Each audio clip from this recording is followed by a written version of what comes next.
गंगणपतये नमः।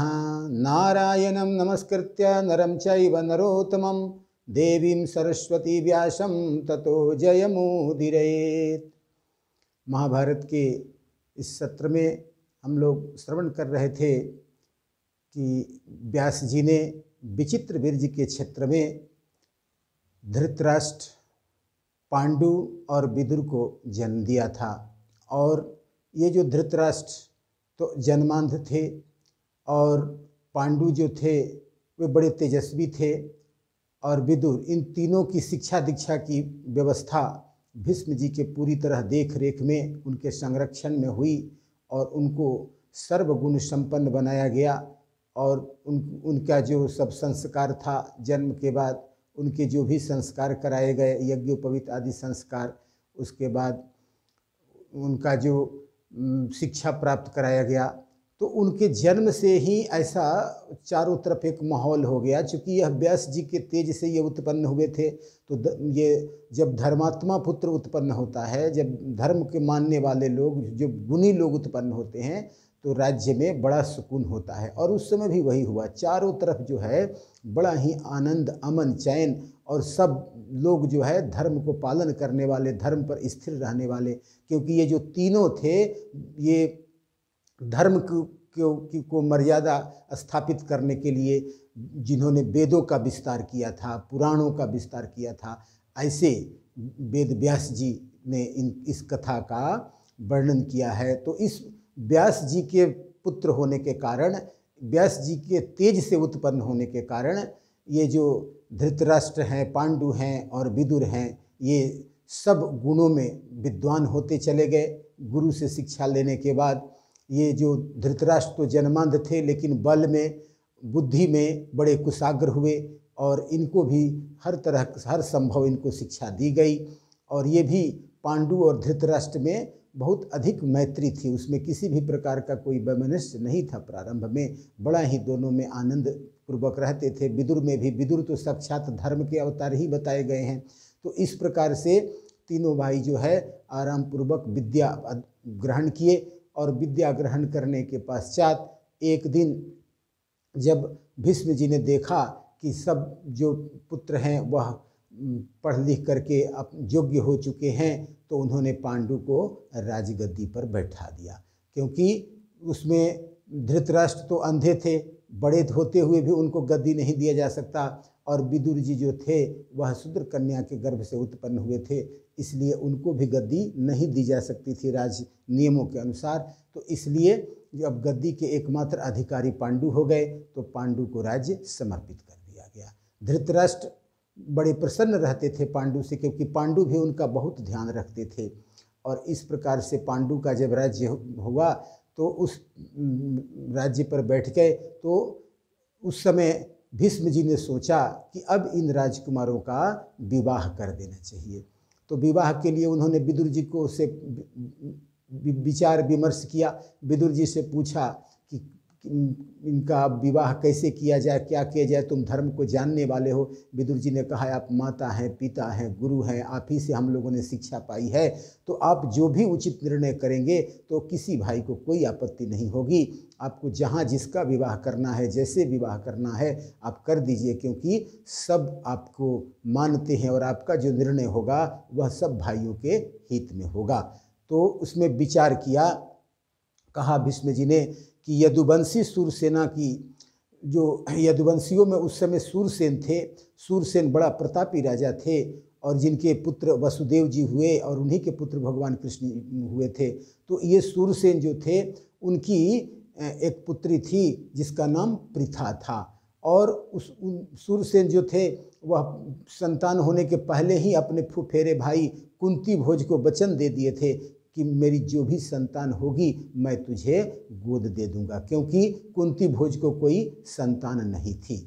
इसलिए विवाह के पहले ही यह प्रतिज्ञा हो चुका था दोनों के बीच में कि जो भी सूरसेन की पहली संतान होगी वह कुंती भोज को दे दी जाएगी, चाहे वो लड़का हो या लड़की, कोई भी संतान हो, उसमें कोई ये नहीं था। तो इस प्रकार से वचन दे देने के बाद जब प्रथम संतान सूरसेन की हुई, वह पृथा जो अत्यधिक सुंदर रूपवती हुई और उस कन्या को गोद ले लिए कुंती भोज। कुंती भोज के यहाँ वह रहती हुई जो कन्या है, चूँकि कुंती भोज ने गोद लिया था इसलिए उनका नाम फिर कुंती भी पड़ गया। तो इस प्रकार से कुंती का लालन पालन कुंती भोज के द्वारा बड़े नियम पूर्वक से किया गया। कुंती भोज बड़े धर्मज्ञ थे, बड़ा तपस्वी थे, बड़ा धर्म को मानने वाले थे। उनके यहाँ कोई भी साधु महात्मा आता तो उसका बड़ा ही ध्यान रखा जाता, उसकी बड़ी सेवा शुश्रूषा होती और धर्म में उनको बड़ा अद्भुत, साधुओं की सेवा में कुंती भोज को बड़ा मन लगता था। इसलिए स्वयं सबसे अपने प्राणों से प्यारी अपनी बेटी को ही नियुक्त कर रखा था कि कोई भी महात्मा आए तो उनको भोजन आदि जो भी कराना है बहुत विधिवत उनका ख्याल रखा जाए, क्योंकि उनको मानना था कि जिस राज्य में महात्माओं का कद्र हो, भक्तों का आदर मिलता हो, वह राज्य में किसी भी प्रकार की आपत्ति नहीं आ सकती। वह राज्य सदा फलता फूलता है जहाँ भक्तों का मान होता है, ब्राह्मणों का आदर होता है, विद्वानों का कद्र होता है, वह समाज, वह जाति, वह देश काफ़ी तेज़ी से बढ़ता है। इसलिए स्वयं अपनी प्राणों से प्यारी दुलारी अपनी पुत्री जो प्रथा थी जिसका नाम कुंती भी था, इनको नियुक्त कर रखा था। कोई महात्मा है, इनको कब खिलाया जाए, क्या किया जाए, सब सेवा का भार सौंप दिया था। तो उस समय एक दिन दुर्वासा जी आए और दुर्वासा जी उनके यहाँ ठहरे हुए थे। तो दुर्वासा जी यद्यपि कि काफ़ी क्रोधी हैं, लेकिन इस प्रथा ने उनकी बड़ी सेवा की। यह जो प्रथा थी बड़े लगन पूर्वक, यह भी धर्म में स्थिर रहने वाली बुद्धि वाली थी और बड़ा इनको साधु महात्माओं में बड़ा उनको रुचि था। साधु महात्माओं के ज्ञान लेना, उनकी सेवा करना, और ये बचपन से उनकी आदत थी। कोई भी महात्मा आता तो उसकी मन लगा करके सेवा करती थी। तो जब दुर्वासा जी काफ़ी दिन रहे और जब एक दिन जब जाने लगे तो उन्होंने कहा कि बेटी, तूने मेरी बड़ी सेवा की है और मेरा तो नाम दुर्वासा है और तू जानती हो कि मैं प्रसन्न बहुत कम ही होता हूँ, मैं श्राप ही अधिक देता हूँ, क्रोध ही अधिक करता हूँ, इसलिए लोग मुझसे ज़्यादा भयभीत रहते हैं और मैं बहुत कम समय अवसर आता है कि मैं प्रसन्न होता हूँ, क्योंकि मैं तप में लगा रहता हूँ और तप में लगे रहते के कारण मेरा मन जो है काफ़ी उग्र रहता है। तो इसलिए मैं कभी किसी के तपस्या से, किसी की सेवा से खुश नहीं हो पाता। तो तुम्हारी यह पहली बात है कि तुमसे मैं बहुत खुश हूँ, इसलिए जो भी तुमको कुछ मांगना है सो मांग लो। कुंती कहती है, हे महात्मन, आपने मुझ पर कृपा की, आप मुझ पर प्रसन्न हो गए, यही मेरे लिए बहुत है। और मैं क्या मांगूं, मेरी तो कोई मन में इच्छा नहीं, कोई कामना नहीं, कोई इच्छा लेकर के मैंने तो आपकी कोई सेवा की नहीं है। जो मैं कोई आपसे वरदान मांगूं, कोई कामना लेकर के, तो आपकी सेवा मैंने नहीं की है। तो आपकी सेवा करने में ही मुझे आनंद आता था, इसलिए मैंने आपकी सेवा की। तो महाराज, आपको जो लगे कि भविष्य में मेरे लिए कुछ उचित हो वह आप मुझे प्रदान कर दें, क्योंकि मुझे तो नहीं पता कि मेरे लिए क्या चाहिए। अभी तो मुझे जो चाहिए, भक्ति करने का अवसर, महात्माओं का सेवा करने का अवसर और सब सुख इस हमारे जो राजा हैं, वह मेरे पिता हैं, सब देते हैं, इसलिए मुझे कोई कामना नहीं है। भविष्य के सुख के लिए, भविष्य के कोई कार्य सिद्धि के लिए यदि आपके मन में कोई बात हो तो आप मुझे वरदान दे सकते हैं। तो 1 मिनट के लिए ध्यान किया दुर्वासा ने और देखा कि भविष्य में इसको पुत्र उत्पन्न करने में संकट आएगा। ऐसा ध्यान करके देखा तो उसके बाद कहा कि बेटी देखो, तुम्हारे लिए मैं एक वशीकरण मंत्र देता हूँ। यह ऐसा वशीकरण मंत्र है कि जिसका जब तुम जप करके और उस देवता का ध्यान करोगी, तो जिस देवता का भी ध्यान करोगी वह देवता इस मंत्र से वशीभूत होकर के तुम्हारे पास आ जाएगा और तुम्हें पुत्रदान प्रदान करेगा। इसलिए तुमको यह बड़ा विपत्ति काल में, आपत्ति काल में बड़ा तुमको यह मंत्र काम करेगा, इसमें तुम पूरी तरह श्रद्धा रखना। और ऐसा कह करके दुर्वासा चले गए। कुंती की अवस्था अभी छोटी थी, उनके मन में यह बड़ा कौतूहल हुआ कि ऐसा भी होता है क्या कि मंत्र का इतना भी शक्ति होता है कि मंत्र का ध्यान करने से, मंत्र का आवाहन करने से देवता भी आ जाते हैं क्या। ऐसा उनके मन में बड़ा कौतूहल होने लगा, बड़ा प्रश्न उठने लगे, बहुत तरह के संशय उत्पन्न होने लगे। एक दिन वह सूर्य भगवान को जल दे रही थी और सामने से सूर्य भास्कर को देखा, उनके रूप लालित्य को देख करके और एक टक से देखती रह गई। बड़ा सुंदर लगने लगा सूर्य भगवान की उनकी आकृति, और उन्होंने कहा कि देखना चाहती हूँ कि मंत्र का प्रयोग करके सूर्य भगवान आ सकते हैं क्या। और ऐसे मंत्र की परीक्षा करने के लिए कुंती ने जो वशीकरण मंत्र दुर्वासा जी ने सिखाया था, उस मंत्र का प्रयोग कर दिया। और जब उस मंत्र का प्रयोग किया तो सूर्य भगवान वहाँ से साक्षात रूप पकड़ करके और सभ्य रूप में, बड़ा ही सुंदर रूप में कुंती के सामने प्रकट हो गए। उनको आते देख करके कुंती का मन बड़ा भयभीत हो गया। वह हाथ जोड़ करके रोने लगी, कही महाराज मैं तो मंत्र की परीक्षा कर रही थी, आप आ गए, अब बस आप चले जाइए। बस मैं तो मंत्र की परीक्षा करने के लिए कि कहीं ऐसे ही दुर्वासा जी ने तो नहीं दे दिया, तो इसलिए मैंने इस मंत्र की परीक्षा की।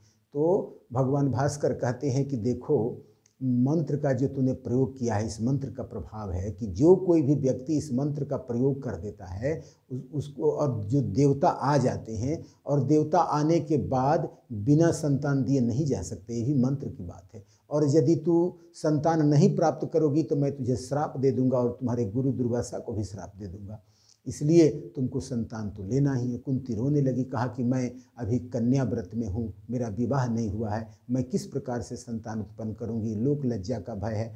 सूर्य भगवान ने कहा कि तुझे कोई लोक लज्जा की बात नहीं है, इसमें तुम्हारा कुमारापन नष्ट नहीं होगा, और तुम्हारा जो पुत्र उत्पन्न होगा बड़ा अद्भुत पुत्र उत्पन्न होगा।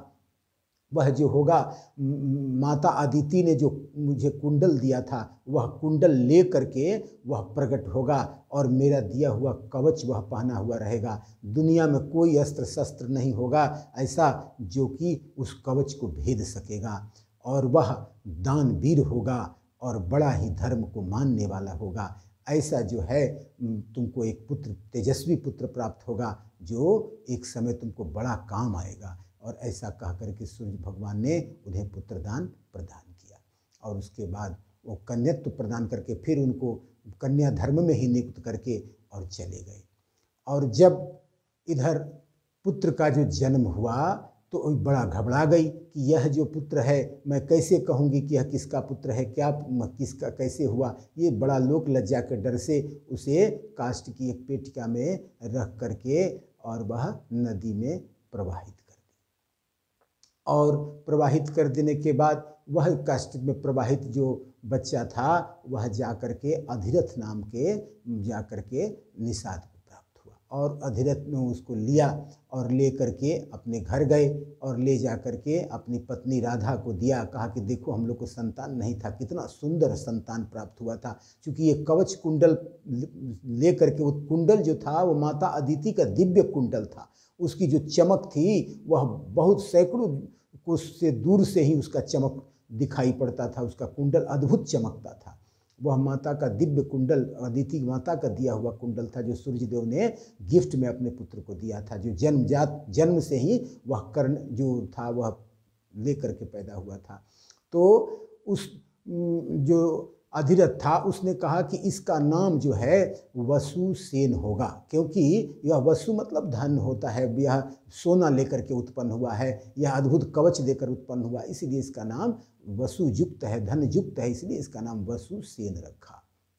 राधे भी माता का नाम राधा था, इसलिए वो राधे भी कहलाया, इसलिए वसुसेन ये जो राधे, और ये इसका इस प्रकार से उसका जन्म हुआ। बाद में चल कर के इसका नामकरण हुआ, क्योंकि एक बार ऐसा भी हुआ कि इंद्र कवच कुंडल मांगने के लिए आए। इसका नियम था कि जो भी कोई व्यक्ति हमसे कुछ मांग देगा, इसका जो कर्ण का एक अलग नियम था, ये वसुसेन का एक अलग नियम था कि यह सूर्योदय के साथ ही यह जो है अपना सूर्य भगवान का ध्यान करना शुरू करता था, और जब तक सूर्य पीठ की तरफ नहीं जाते, अर्थात दोपहर तक अनवरत सूर्य की पूजा करते रहता था, और जब सूर्य पीठ की तरफ चल जाते तब जा कर के वह पूजा से उठता था। और उस समय पूजा के समय में जो कोई भी आ जाए, पूजा से जब उठता था तो जो मांगे, ब्राह्मण कोई भी ब्राह्मण आ जाए और जो मांगे वह दे देता था। यद्यपि कि सूर्य भगवान ने मना किया था कि इंद्र आएंगे तुम्हारा कवच कुंडल मांगेंगे, देना मत, फिर भी इन्होंने कहा कि नहीं, मैं देने से नहीं हट सकता। तो उन्होंने कहा कि ठीक है, दे देना, तो उनकी बर्छी मांग लेना, क्योंकि उस बर्छी का अमोघ प्रयोग है, जिस पर भी प्रयोग करोगे तो वह संकट काल में तुम्हारे लिए बड़ा सहायता सिद्ध होगा उससे। तो जब इंद्र आए तो उन्होंने अपना कवच कुंडल सब काट करके निकाल दिया था, इसलिए कर्ण कर्ण नाम पड़ा क्योंकि अपने शरीर से कर करते हुए अपने शरीर के भाग को ही काट डाला था, इसीलिए नाम इनका कर्ण या वैकर्तन पड़ा, क्योंकि इन्होंने अपने शरीर के अंश को ही कवच और कुंडल को निकाल करके इंद्र का दान किया था। तो ऐसे हुए थे वीरदानी कर्ण। तो कुंती की इस प्रकार जो कर्ण को जन्म दिया था। और इसके बाद अब जहाँ जो विचार करते हैं भीष्म किया, उस समय प्रथा जो थी, कुंती जो थी उस समय विश्व में सबसे सुंदर सबसे गुणवती सब राजा चाहते थे कि विवाह इनसे हमको हो जाए। तो उस समय कुंती भोज ने स्वयंवर रचाया और उसमें महाराज पांडु भी गए और पांडु को देख करके, पांडु के वंश परंपरा को देख करके बहुत ही प्रसन्न हुई कुंती और मन में सोचा कि इससे योग्य वर नहीं मिलेगा और वरमाला पांडु के गले में डाल दी। तो इस प्रकार पांडु से कुंती का विवाह हो गया। और उसके बाद अब देखा भीष्म जी ने जो धृतराष्ट्र हैं इनका विवाह करने के लिए, तो उस समय गांधार नरेश सुबल थे और वहाँ उनकी जो पुत्री थी गांधारी, वह अति दिव्य तेजस्वी थी और शंकर भगवान की अद्भुत भक्त थी। कुंवारेपन में ही उन्होंने शंकर भगवान को प्रसन्न कर लिया था और उनसे आशीर्वाद लिया था कि मुझे 100 पुत्र हो। और भीष्म के मन में जो कि बीच में इनके जो वंश का संकट आ गया था, इसीलिए सोच रहे थे कि अब संकट नहीं आए, ऐसा हो कि पूरा भरतवंशियों में बहुत सारे पुत्र उत्पन्न हो जाएं, जिससे कि अब यह कभी वंश परंपरा का नष्ट होने का भय नहीं हो। इसलिए इनको पता चला कि गांधारी ने 100 पुत्रों के लिए वरदान प्राप्त कर लिया है शंकर भगवान से, तो इसलिए उन्होंने सोचा कि इस गांधारी से ही विवाह करना चाहिए और सुबल को अपना प्रस्ताव भेजा कि मैं अपने पुत्र धृतराष्ट्र का विवाह करना चाहता हूँ आपकी पुत्री से। और जो शकुनी थे उस समय थोड़ा बहुत उनके मन में यह भाव आया कि यह जो मेरी बहन है इतनी सुंदर है और यह अंधे को दी जा रही है। उसी समय शकुनी के मन में थोड़ा बैर भाव भी आ गया, लेकिन वे लाचार थे भीष्म के आगे, क्योंकि भीष्म ये जो गांधार नरेश थे उनके भी मन में थोड़ा ये विचार आया, सोचा कि ये अंधे को दे कि नहीं दें, लेकिन मन में यही आया कि काशी राज की कन्याओं को तो इन्होंने मिनट भर में हरण कर लिया था और जब भीष्म की इच्छा हो गई है तो रोकना बहुत कठिन है, क्योंकि फिर हरण करके ले जा सकते हैं। तो इसलिए बिना मतलब का युद्ध होगा और उसमें हार भी होगी। तो ऐसा सब स्थिति परिस्थिति पर विचार करके बहुत विवश होकर के शकुनी ने ले जा करके अपनी बहन को भीष्म को प्रदान किया और वहाँ जाने के बाद इनका विवाह जो है धृतराष्ट्र से कर दिया गया। जब ये जो गांधारी थी बड़ा पतिव्रता थी, जब उसने सुना कि मेरे पति देव जो हैं अंधे हैं, इसलिए विवाह से पहले ही अपने मायके में ही रेशमी कपड़ों का रेशमी कपड़ा लेकर के अपने आँख पर बांध लिया और कहा कि मैं अपने पति के अंधे स्वरूप को नहीं देखूंगी, क्योंकि मेरी आँख नहीं रहेगी तो इसलिए पति को भी मैं नहीं देखूंगी कि मेरे पति अंधे हैं। इस प्रकार से मैंने पति के अनुकूल होती हुई अपने आँख बांध ली। तो ये पतिव्रता स्त्री सिद्ध हुई गांधारी और इस प्रकार धृतराष्ट्र से उनका विवाह हो गया। और इधर भीष्म ने सोचा कि पांडु का राजा है इसलिए एक विवाह नहीं एक और विवाह करना चाहिए। तो उनको पता चला कि मद्र देश की एक राजकुमारी जो है वह बड़ा अद्भुत सुंदरी है और यह जो कहा जाता है कि मद्र नरेश के यहाँ जो पुत्री है वह भी उस समय संसार की श्रेष्ठ कन्याओं में इसकी गिनती होती है माद्री का। तो इसलिए उससे भी विवाह करने का प्रस्ताव भीष्म ने भेजा। तो फिर जा कर के पांडु का जो विवाह है वह माद्री से संपन्न हो गया। तो इस प्रकार पांडु के कुंती और माद्री 2 भार्याएं हुई और इधर जो धृतराष्ट्र हैं उनको गांधारी से विवाह हो गया। तो इस प्रकार से विदुर जी का भी जो विवाह है भीष्म जी ने पता लगाया कि यह जो एक शूद्र कन्या से एक ब्राह्मण द्वारा जो गर्भ स्थापित किया था उससे जो पुत्री उत्पन्न हुई थी उससे उनका विवाह विदुर जी का करा दिया। तो इस प्रकार से सब राजकुमारों का जब विवाह हो गया तो इस प्रकार से जो है वंश परंपरा आगे इनकी बढ़ने लगी। तो ये इन राजकुमारों का विवाह हो गया। अब इनके पुत्रों का जो वर्णन है इनके वंश परंपरा में कि इनके जो पुत्र हुए तो जो कौरव पांडवों का जो जन्म होगा उसमें 100 पुत्र उत्पन्न होंगे कौरव के, और पांडु को जो पुत्र होंगे। तो ये सब की कथा जो है हम लोग कल अगले सत्र में श्रवण करेंगे। आज की कथा को यही विराम देते हैं। ओम पूर्णमदः पूर्णमिदं पूर्णात् पूर्णमुदच्यते पूर्णस्य पूर्णमादाय पूर्णमेवावशिष्यते। ओम शांति शांति शांति।